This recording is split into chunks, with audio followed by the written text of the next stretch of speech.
Good afternoon, this is Sean Golding with Golding & Golding, here to discuss the basics of filing your own FBAR online. So the FBAR is on automatic extension, which means taxpayers have until October to file the FBAR. Unfortunately, around this time, all the fear mongers, the scare attorneys come out trying to make you believe the worst is going to happen and that you need to hire them in order to file an FBAR. In reality, if you have been compliant in prior years, and you're either filing the current year FBAR, you're not out of compliance, or it's the first time that you have to file it, you haven't missed it in prior years, filing the FBAR is not that bad. It's not as bad as most of the other forms. The reason why you hear so much about the FBAR is because of the penalties. But again, if you're not out of compliance, you don't have 700 accounts, filing the FBAR may not be too bad. So this is not legal advice. This is just a basic couple-minute summary about how to do the FBAR and the steps to take.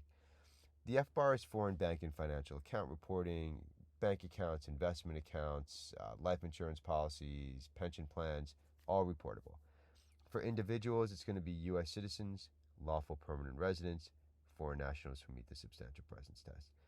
The due date is April 15th, but it's on automatic extension, which means you have until October. You didn't need to file like a 4868 or a 7004.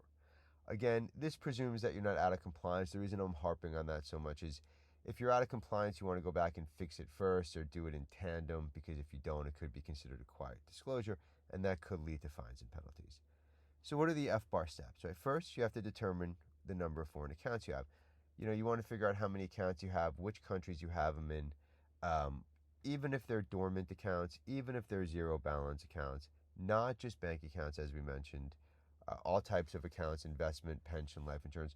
You want to kind of make a list to determine what you have, right? So then you know which accounts to look for. The next step is you have to try to obtain the maximum values the best you can. Now, it could be hard depending on what country you're in. It might just be a passbook account, or it might be an outdated maximum balance. The bank only provides it annually, or if you ask for it, you do the best that you can. Ideally, you want to get all the maximum balances, but you may not be able to do that, and ultimately you want to determine whether the total value combined of all the accounts exceeds $10,000, not per account. So you could have one account with $80,000, you can have 9 accounts with $1,500, but if the total value of all the accounts exceeds $10,000, then you file it, okay? You also want to try to get as much information about the account that you can, the institution it's located in, the account number, the address. If you don't remember which branch you opened it up using, the main office is typically going to be fine. Even if you don't have some of the information, it doesn't mean you don't file, okay? That's important. Because if you know you're supposed to file and you willfully don't file because you don't have the information, that could be bad. If you give it your best shot, you put your best foot forward, you report what you can. Then you start filling out the form. Now, the FBAR, like I mentioned, it's not as bad as several other forms, because really all you're doing is identifying the account address, the account number, the maximum balance if you have it. Nothing to do with income. It doesn't require any calculations beyond that. Then you want to re-review the data, go back through it, make sure joint accounts are under joint accounts. And if it's account you only have signature authority but no financial interest, make sure that's in the right section. You want to list out all of your accounts. Again, make sure it's not just bank accounts, right? Review the form, and then you want to submit. Now, this is super important these days. You file the FinCEN, you file the FBAR, which is FinCEN Form 114, directly on the FinCEN website.